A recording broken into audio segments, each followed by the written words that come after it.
but surely starts to dwindle down. And on today's episode, I would like to go completely surface level because, as many of us understand, as far as OTAs are concerned, they really start to get going this weekend when rookies report to One Bills Drive for rookie minicamp. So on today's episode, I am going to be going through my early projections for the 53-man roster. And granted, this is a lot to do, or this has to have quite a bit of bias, just based off of names that I think are shoo-ins, and then also names of players that I perhaps fell in love with during the draft process. There's always that possible training camp sweetheart that shocks the world, right? The undrafted free agent that completely mulls over, wins our hearts, much like Joe Andreessen from last year. So anything could indeed happen. I'm very excited to dive into this. Folks, if you're just tuning in, what's going on? My name is Dan Mitchell, and you are listening/watching a brand new edition of the Mafia Report. We are live Monday through Friday at 10 a.m. EST. So say, for example, that you're looking for a way to show me some love, to show some support on the show. Just do me a favor and hit that thumbs up sign. It's the easiest way to help propel the show out to the YouTube algorithm so more hungry Bills fans that are desperately trying to get through the offseason can be entertained. All right? Really, really appreciate you guys. I need to give a giant shout out to today's sponsor, and that just so happens to be William Mattar Law Offices. Folks, if you are ever hurt in a car, you better call William Mattar, #1 car accident attorney in the state of New York. I would never wish this on anybody, but say, for example, you ever find yourself injured in a fender bender, in a T-bone situation, a car pileup, what have you. It's a very serious situation, and you need to make sure you have the right guy in your corner. Look no further than our guy, William Mattar, for hopping on in. Man, I'll tell you what, 53-man roster time.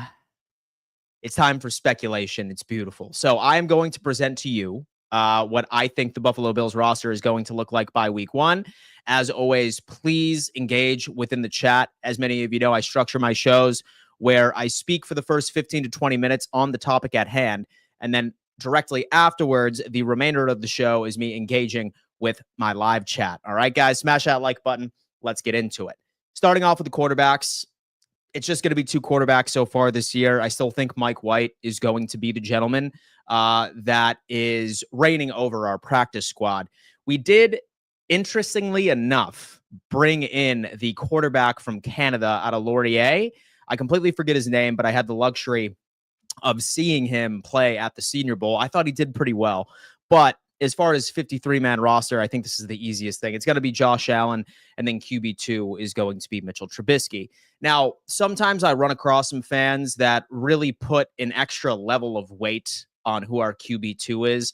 And I always like to remind everybody, look, very few teams have the luxury of having a starting caliber QB2 on said roster. If QB1 ultimately ends up going down at any point, 9 times out of 10, your team is absolutely screwed. What you want is a player that, #1, has had starting experience, and if QB1 were to go down, and hopefully that's not the case with Josh Allen. Luckily, he has started over 100 consecutive games. I think I would trust Mitch Trubisky to somehow pull 2 out of the 4 games if Josh Allen were to miss. So not a bad place. Like, roster is stacked. Have Joe Brady as our offensive play calling genius, as many of us would put him in that echelon for. So quarterback room, 2, Josh Allen, and then also Mitch Trubisky. Now, running backs, I don't think this will come to much of a surprise. As many of us know, we completely ignored the position during the NFL draft, and rightfully so. I think a lot of people were kind of thinking, hey, since there's so many issues with James Cook coming into the equation about his disdain with the organization for not getting a contract extension, rest be assured he's still on this roster. Right, according to Brandon Beane, he's under contract in 2025. He's set to make the most money he's ever made in his professional career. He's probably not going to hold out. Maybe he'll go on ahead and I'd say he scares us a little bit. Like, maybe doesn't show up to any OTAs, maybe even doesn't report right to mandatory minicamp, and there's going to be a frenzy. But rest be assured, if James Cook wants to make $5 million this year, which is double the amount that he has made in all previous years, he will be on the roster for week 1. And the running back class, based off of how I look at it, James Cook, you have Ty Johnson, who we just ultimately ended up signing to a 2-year extension, solid RB3. I don't think anybody's upset with that. Ray Davis, who did wonderfully with his limited opportunities in 2024, still on his rookie deal. And as we all know, Reggie Gilliam, the fullback, that has become a household name. So 4 running backs, in my opinion, will be on this roster. Now, what everybody likes to discuss, wide receivers. And I got to tell you what, in the Brandon Beane and Sean McDermott era, we have certainly seen a wide variety of wide receivers kept on this roster, from 7 in some particular years, sometimes 6, 1 year 5. But I have a feeling that Buffalo is going to be keeping 6 wide receivers on said roster, one in which is going to be exclusively a special teamer, if you will. Let's get the easy names out of the way. You have Khalil Shakir, you have Keon Coleman, okay? You have Joshua Palmer, you have Elijah Moore, who was just signed, and then last but not least, Curtis Samuel. Now, I look at all 5 of those names, and before I give you my 6th player who I think is going to make said roster, I look at this as the perfect storm of different wide receivers and what they bring to the table. You have Khalil Shakir, who's dominant out of the slot. He's a tremendous route runner, finished top 5 in YAC last year. That's what you need for an offense for your playmakers. Next up, you have Keon Coleman, and whether or not that you want to go out and say, hey, you know what, he didn't live up to expectations for being our first pick in the draft 2 years ago, I'd say I'd have to not be on the same page. I would have to disagree, because I don't think Keon Coleman was ever drafted to be a wide receiver number 1. I feel like Keon Coleman was drafted to be a Gabe Davis replacement, somebody that could be a go-to receiver in contested catch situations. And that's what Keon brings to the table. He's a contested catch guy. He's big-bodied. I mean, say that you don't believe me, just go on ahead and watch some of the highlights from him against Woolen in Seattle last year. He's our guy, and hopefully he ends up taking the next step in the right direction. We have Joshua Palmer. He's going to be an outside wide receiver for us. He has a full route tree. He has tremendous hands. In my opinion, he has very similar traits to what Amari Cooper should have been to us last year. He's much younger, and he is much cheaper. Next up, you have Elijah Moore. He's also going to be on the outside. While he can play out of the slot, I have a feeling he's going to be on the outside. He spent more than half of his career out on the outside, has that 4.35 speed, can create that vertical separation, has had nothing but a carousel of bum quarterbacks throughout his overall career. I think he's going to be said dude. And then ultimately afterwards, I have Curtis Samuel, not so much because he blew up last year and he did very well for the team. I do think that he did do pretty well toward the back half of the season and even into the playoffs, but largely because we are absolutely stuck with that man's contract. We signed him to like a 3-year deal last year. Say that we walk away from him, it would be nothing but terrible contract implications. So he is on said roster. So 6th guy, who is that going to be? Many people are hoping for Shavers. Some people are hoping for KJ Hamler, surprisingly enough. But for me, I think that this is going to exclusively be a special teamer, and he is going to make this team based off of his abilities and contributions to the special teams and also the kick returning game. And that is going to be Laviska Shenault. Now, it's going to be a dead heat competition between him and Brandon Codrington, who is listed technically as a cornerback. And make no mistake, Shenault has been less than ideal when it comes into actually his wide receiver responsibilities in the league. He has been largely a letdown. However, he is one of the best kick returners in the league. He really is. He is up there. He's top 3. He's top 5, several years of doing so. And the reason why I think that the Bills are going to give the nod to him is because while he's maybe not the best wide receiver, he's a better wide receiver than Brandon Codrington is a cornerback, if that makes sense. So I think that it's a bit of a what's the total value player that's going to be on said team. And then you also end up looking at our cornerback room in general. It's very loaded, and I think that we're going to be having a conversation later on in today's episode. But I do have Shenault being the 6th wide receiver. So we have Shenault, we have Curtis Samuel, we have Elijah Moore, we have Josh Palmer, we have Keon Coleman, and Khalil Shakir will be the wide receivers in 2025. And granted, folks, this is still early. For all I know, we have a camp sweetheart show up and he's an absolute stud. Who knows? Maybe Caden Prather goes out there and shocks the world as a 7th-round pick and somehow makes this team. It all depends on special teams contributions for a 6th wide receiver, if indeed we decide to pull the trigger.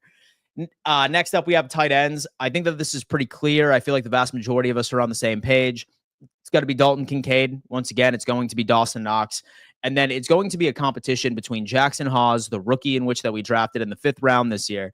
And then also, I also believe that we are going to be going in between Zach Davidson. I think Hawes is going to be the pick just because you look at how Joe Brady likes to run offense here. And big on 12-man personnel. He's huge on the run game. And when you look at it, you do have a Jackson Hawes, a Dalton Kincaid, and then a Dawson Knox. Knox and Hawes are going to be the blocking tight ends. I don't really see many formations where Knox and Hawes are out there. I think it's largely going to be Kincaid as the weapon. And then also when it comes into the blocking tight ends that roll into it. So 3 tight ends for me. I have Jackson Hawes, I have Dawson Knox, and then I have Dalton Kincaid. All right, now let's talk about the offensive lineman, baby. Let's talk about the offensive lineman. I think that we can all celebrate that not only last year, Buffalo ended up enjoying the fact that we had a top 3 offensive line unit. All right. And that just goes to show you run blocking, pass protection, like God forbid. Like we had a quarterback that was the least sacked in the league last year. And it showed. And I think that largely why Josh Allen won the MVP last year was due to that protection that was afforded to him. And we have all the starters coming back, which is ideal. You have Deion Dawkins, you have David Edwards, you have Connor McGovern, you have Osiris Torrance, and Spencer Brown. Starters, that's completely fine. We ended up extending Alec Anderson as well, who is ultimately going to be the guy that is our jumbo package, right? Because Buffalo does like to run a lot of jumbo, 6 offensive linemen. He is your utility piece, somebody that you trust. If, for example, he needs to step in for a couple of players here and there, have Alec Anderson being a dude that ultimately ends up making this roster regardless. He is super versatile and can play center and can also play both the guard positions. Completely fine with that. Now, next up, it comes into tackles, right? And next it comes up into certain depth, right? Have Ryan Vandemark, who we know stepped in for Spencer Brown tremendously when he was out for a couple of games last year. He's a lock. You have Tylen Grable, who, damn, I was so pissed he ended up getting injured last year, because he was absolutely turning heads during training camp. You have Richard Gourage. It's our guy right here. He is yet another quality depth piece. He has that familiarity with Sean McDermott and also Cromer. And then last but not least, I have Cedric Van Pran Granger. He is the center that we ultimately ended up drafting 2 years ago. I think that solidifies our offensive line. I'm not particularly sure that the one offensive lineman that we ultimately ended up drafting in the league is going to make it, barring some injury. God forbid, we can knock on wood there. Or say, for example, him and Vandemark like have some crazy competition and that rookie wins. Hard for me to see that right now, but ultimately I have the Buffalo Bills keeping 10 offensive linemen for the 2025 NFL season. Now, moving forward into the defense, let's talk business. Let's talk business right now. Folks, we have 133 of us watching right now. I definitely appreciate you coming on in. 77 on YouTube, 42 on X, 13 on Facebook, 1 on Twitch. Excuse me. I'm a Twitch star, baby. Now, do me a favor. Smash that like button. It's the easiest way to show love over here. It propels it out to the YouTube algorithm so more people can tune in, join in, and be a part of the conversation, man. We're talking ball all off season, and I'm trying to make sure that we can be as entertained and as informed during this process. We have defensive ends. Let's talk about it. I think it's pretty easy to say, right? You have Greg Rousseau, you have Joey Bosa, you have AJ Epinesa, you have Javon Solomon, and you have Landon Jackson. So 5 of them I genuinely believe are going to make this roster. I think it's interesting because when it comes into AJ Epinesa, we've been having conversations of how exactly does this man fit into our overall goal, right? I thought that AJ Epinesa, if Buffalo was going to ship off anybody from the defense, shop them around, I thought it was going to be him. He has an expiring contract, I want to say next year, or we have a financial out. I'm sure somebody in the chat will be able to correct me here, but rest be assured, based off of how this season is ultimately coming into. I think AJ Epinesa is going to be a quality depth piece.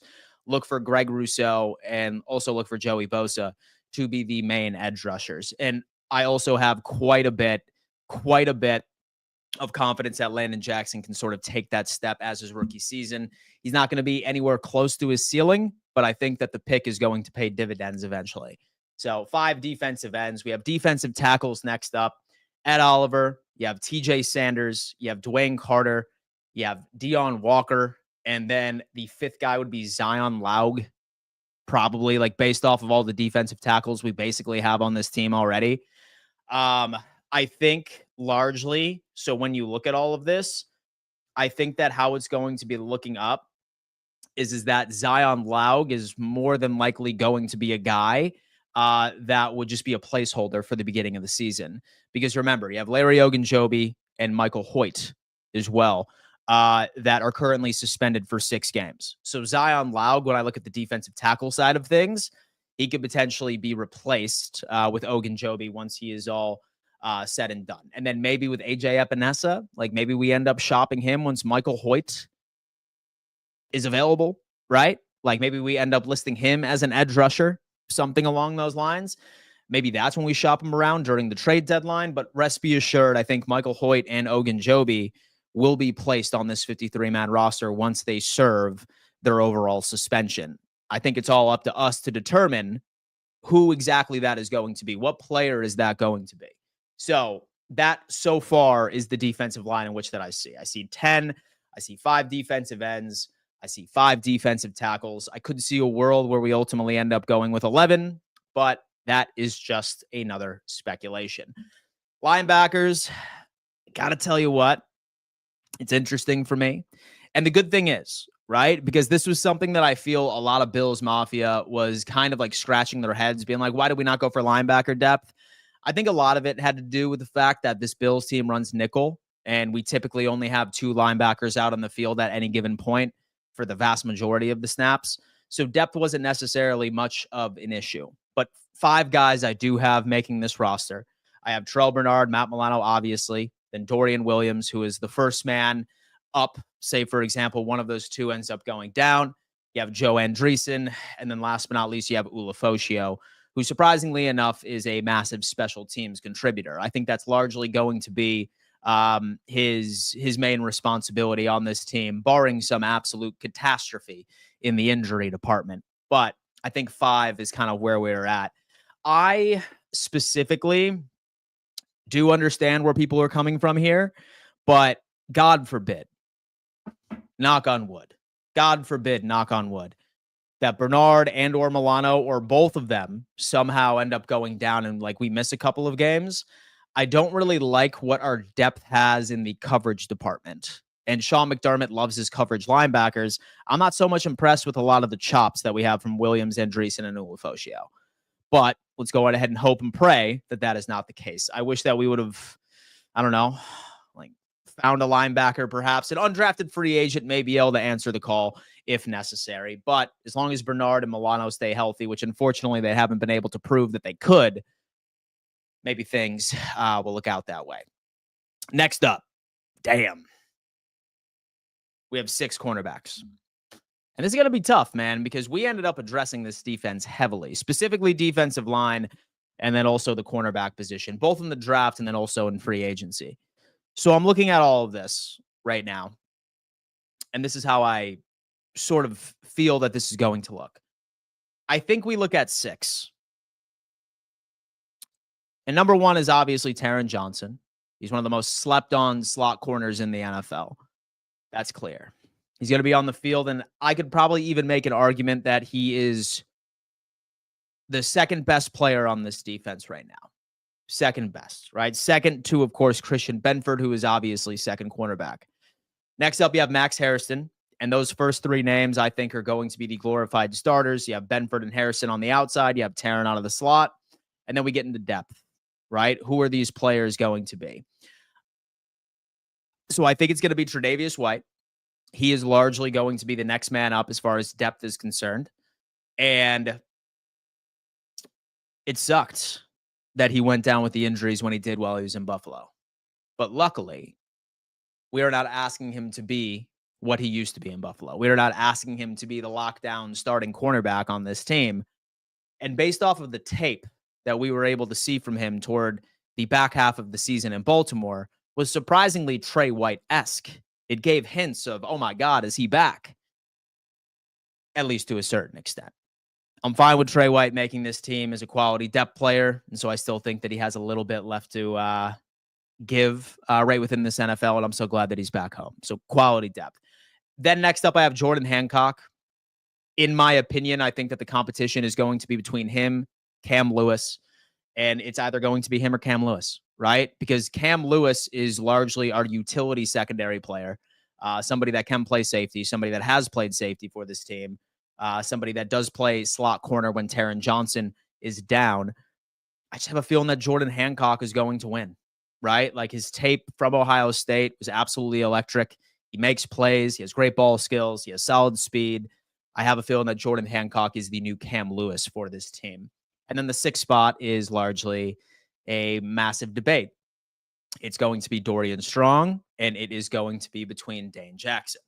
Now, Dane Jackson, we ended up signing, right, to a specific contract. And a lot of people look at contracts, whether or not that it's 1 to 2 years, and they say, oh, like we already paid this guy. There's no way he's not going to make this team. Not necessarily, right? Like we see situations like this all the time where we end up grabbing a player right during free agency, and then training camp, it just really didn't make sense. A perfect example would probably be O.J. Howard a couple of years ago when we brought him in as a potential tight end move. And what happened? So we ended up letting him go. It didn't matter about said contract. We took on the dead money. I have a feeling that Dorian Strong out of Virginia Tech is going to be the 6th cornerback taken. So 6 corners, not too bad. I'll tell you what, looking at this depth chart, I feel a hell of a lot more comfortable based off of all of those names compared to what we had last year. Say, for example, we get into an AFC championship or a playoff game and Christian Benford has a knee or something like that and cannot play. You're damn right. I feel a hell of a lot better about Tre'Davious White being out there than I felt about Kyer Elam being out there or Dorian Strong being out there. That's obviously surface level. And that's obviously things that we're going to have to wait to see. But so far, I do feel a hell of a lot better about this. Next up, we have safety position. As many of us know, I wish that we had somebody that really excelled in coverage in this unit. Theoretically, we do, right? But it's just a theory. And that's Derek Forrest. Like we have heard the story of Derek Forrest. Had great coverage chops in Washington back when Ron Rivera was the head coach.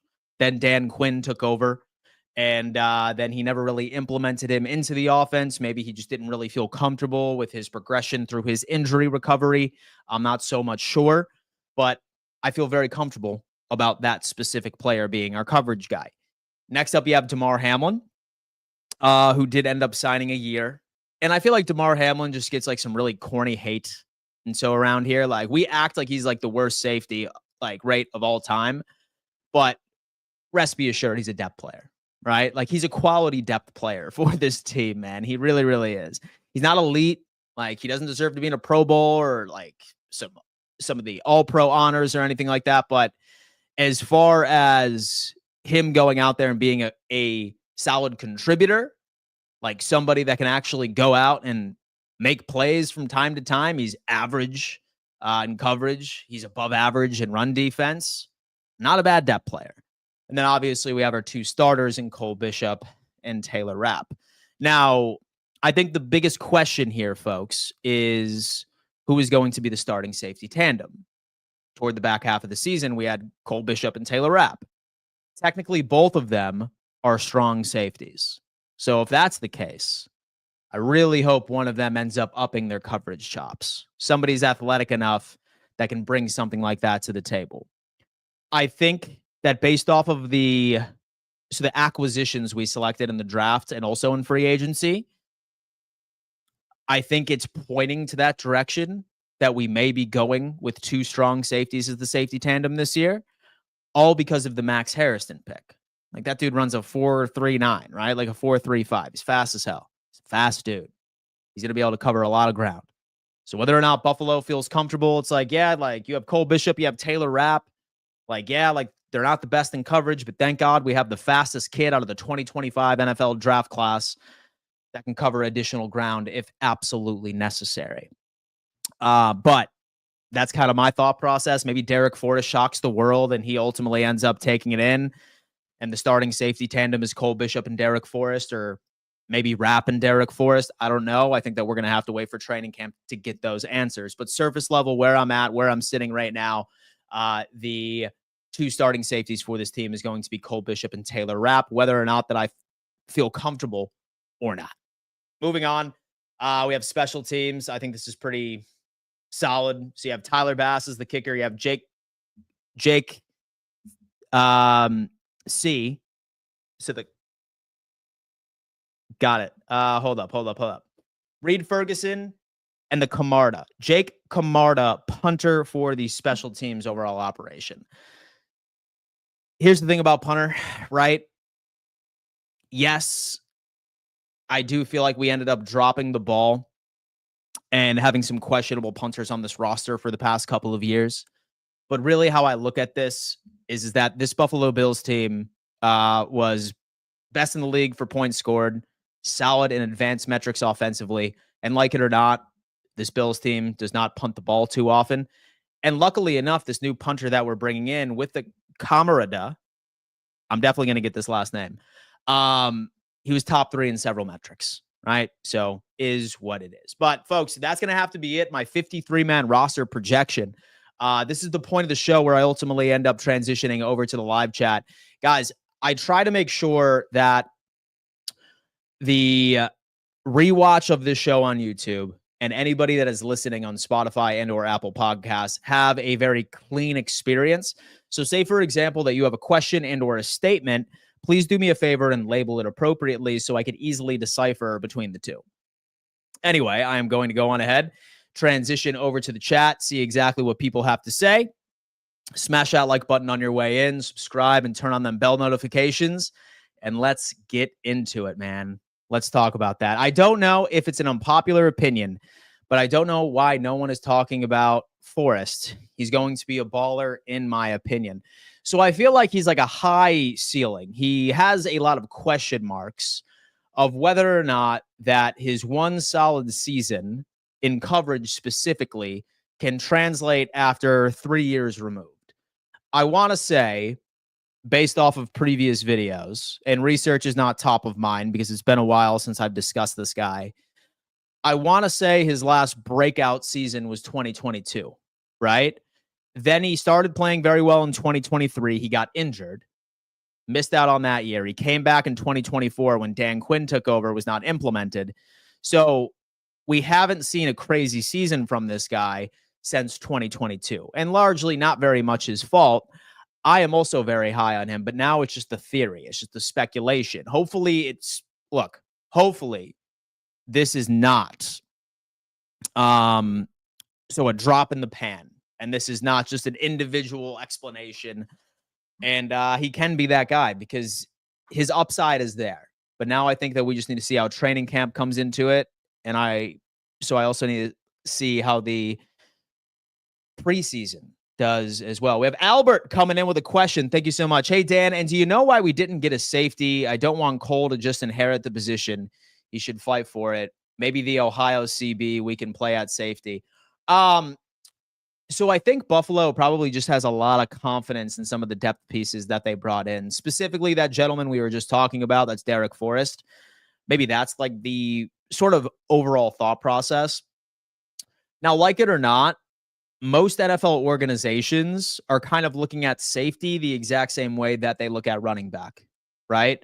Where they don't necessarily find the value in bringing in many elite safeties because the league is slowly but surely starting to change. Like you look at the overall average depth of target for a quarterback throughout the past couple of years, nobody is really stretching the field anymore because most defensive coordinators are scheming out average safety play by consistently running 2 high safeties. So now quarterbacks are very much doing like slice and dice type offense, like short, quick passes, and relying on their overall wide receivers to create yak.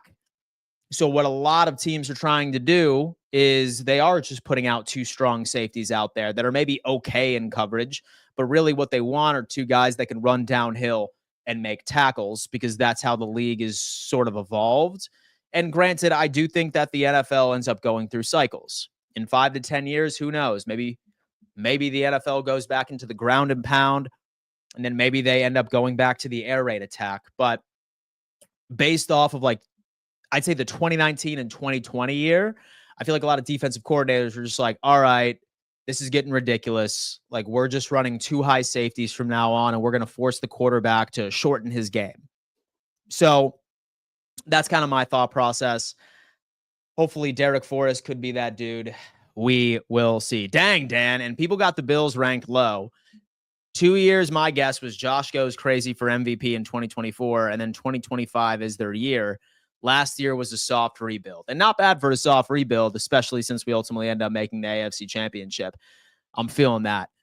Who are your top 5 guys that will be cut after training camp for the Buffalo Bills? So I think that this is going to be one of the few years where I think that the 53-man roster is going to be semi-easy to predict. As far as household names that we know, I think Cam Lewis is probably one of the only ones that really stands out to me. I do think Dane Jackson will probably end up getting cut too, although that we ultimately ended up signing him right during free agency. But then you saw a triple dip, like right at the cornerback position, right? So I think Cam Lewis and Dane Jackson are more than likely going to be names that could be walked away from. I could still see an AJ Epinesa, surprisingly enough, because like I said, we currently have 2 defensive linemen that are serving a 6-game suspension. You have Michael Hoyt and Larry Ogunjobi. I do think that Sean McDermott and this team is going to want to implement them once they are ready to play. I sincerely do. So maybe AJ Epinesa, like a shock. If not, then I could see him potentially being shopped around when the trade deadline comes, but that's sort of a different sort of conversation. Forrest feels like the perfect fit for us. If he gets the system down and packed quick enough, he could be a Pro Bowl or a better talent, wishing we get the best out of him. And look, like I said, I think that he has a lot of upside. So the young man right now, he's 25 years old. So he still has his entire career in front of him. And you also have to look at what was it like when Jordan Poyer and Micah Hyde ended up coming over to the Buffalo Bills. Poyer was basically looked at as, oh, yeah, like he was like a mid-round guy from Cleveland, didn't really end up living up to expectations, but then he came to Buffalo and Sean McDermott got the most out of him. The one thing that I could never sleep on Sean McDermott and this coaching staff with is being able to develop secondary players. Like, he can make the most average secondary player look like a home run hit. So if anybody can revive Derek Forrest's career, especially at the ripe old age of 25, his circumstances certainly played into a factor, right, as into why we haven't seen crazy production since 2022. I am also high on this guy. Hopefully he ends up being a contributor to this team. I think that he could. Bean believes in Bishop and Rapp, and you don't spend a second rounder on a guy and don't give him a shot. Yeah, more than likely it's going to be Rapp and Cole Bishop as the starters. Statement. I think maybe the Rapp's head injury bringing Forrest in is expecting Rapp to go down at some point. Cole Bishop to cover the strong safety spot and Forrest to cover the free safety position. That is what I would ideally like to see. I would ideally like to see that, but I don't know why. I just feel like it's very McDermott-y. So to go out there and run with 2 strong safeties in Rapp and Cole Bishop. I just have a feeling it's very McDermott-y. Let's coin that. All right? McDermott-y. Michael, how many Bears would it take to bring down Josh Allen? 7. 7 indeed. Mike, I believe if we get the quarterback better with Bosa and more developed Groot and better push in the interior, the safeties don't necessarily need to be excellent in coverage, just capable enough to capitalize on quarterback mistakes due to pass rush. 110%, Mike, right? It's different. And it's going to show you what their potential strategy is. Like, that was big, right? Like, safeties struggling in coverage was not the reason why Buffalo had a hard time stopping third down conversions. Their biggest issue why they couldn't stop third down conversions was because we were allowing a quarterback to basically have enough time to call their mother and make themselves a sandwich and then complete a pass to convert that third down. Like, we were not getting pressure to save our damn lives. That was hands down the number one thing that needed to be addressed. Secondarily, I would say that we needed some sort of speed in the secondary, and we also ended up addressing that with Max Harrison. And then also we needed depth right in the cornerback position. So I think this offseason we did a good job of going out and being able to stand there and address the weaknesses that reared their ugly heads during the playoffs. And plus, so like I said, guys, so the NFL for at least the past 2 years has not been an air raid attack. Like, passes downfield have been stopping and regressing for the past couple of years. It's been short passes and yak. That's really all it is. So maybe they're just going on ahead and they're just hoping that their safeties are like real strong safeties and can just be downhill runners and make tackles. It's adjusting into what the league is evolving into. We're going to see. Ruben is saying, admit it. And so you guys are definitely cutting Frank Gore Jr. He wouldn't be cut. He's probably just going to be on the practice squad. But yeah, I don't think that he's going to make the team. Statement. Think the Bills run it back for the millionth time with Jordan Phillips as the rotation behind Daquan while Ogunjobi is on suspension. So I would like Jordan Phillips better than Zion Laug, right? Or Deion Walker, perhaps. But I think it's largely going to be Daquan and Deion Walker.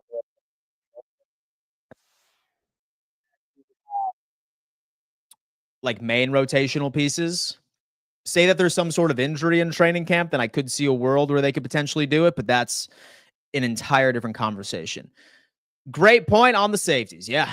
Yes, sir. Thank you so much. Statement. 114 watching and only 40 likes. Damn. Folks, listen, say, for example, you're enjoying the show. The easiest way to show a little bit of love is just hit that thumbs up sign for me. It does take less than a second, and surprisingly enough, it helps me out a lot. So help your boy out. We have Albert. And do you think that the coaching staff is starting to lose hope on Ed Oliver since TJ Sanders is also a 3-tech and was drafted high? That was the only thing that made sense to me.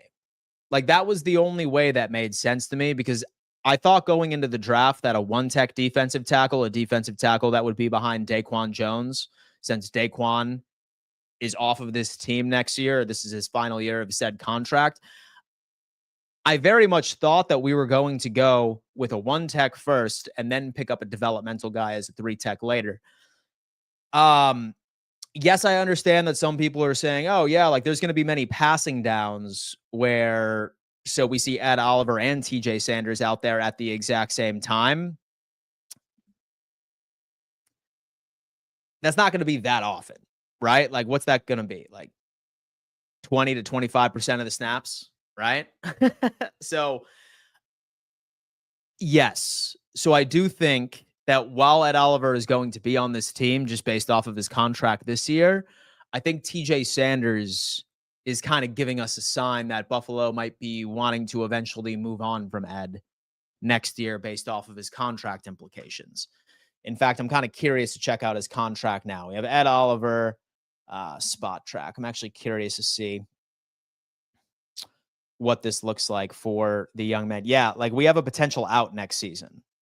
So say, for example, that we wanted to get out of his stuff, right? Like say that we post June 1st cut Ed next offseason in 2026, then we save $14.9 million almost immediately. Slash we get $2.6 million. But we do have an out on Ed Oliver. So I think TJ Sanders is kind of an insurance policy. Like, while I see him being a contributor this year, he's going to be a solid player for this team. Like, that was the only reason why I could make sense of it, was that, okay, like maybe this is kind of a plan to eventually move away from Ed Oliver. What's up, fellow Mafians, man? What is going on? Hit Bob definitely will get more likes. You know what, man? I knocked Bob out earlier. I can't do it to him again, man. I can't do it to him again. I feel you on that. Folks, I got to tell you, that's going to have to do it for today's episode. 53-man roster projection. You did hear it. If, for example, that you guys are into the audio world, right? Like Spotify, / Apple Podcasts. I am putting all of these episodes on audio from now on. So say, for example, that you just sometimes can get onto YouTube and you can't always like tune in live, but you still want to be able to hear my episodes afterwards. Say, for example, you're working or you're driving home. Definitely go follow me on Spotify and or Apple Podcasts. All of my episodes are there too. I'm going to upload this one shortly after I end this stream. Those links are right there. Say, for example, you enjoy the show. Please leave me a rating and review. Helps me out tremendously. I'm just trying to make sure I'm on as many platforms as humanly possible. Love each and every single one of you. Thank you so much for tuning in. I will see you on Roundtable Sports Fourth and Forever at 2 p.m. EST per usual. And go Bills. See y'all soon.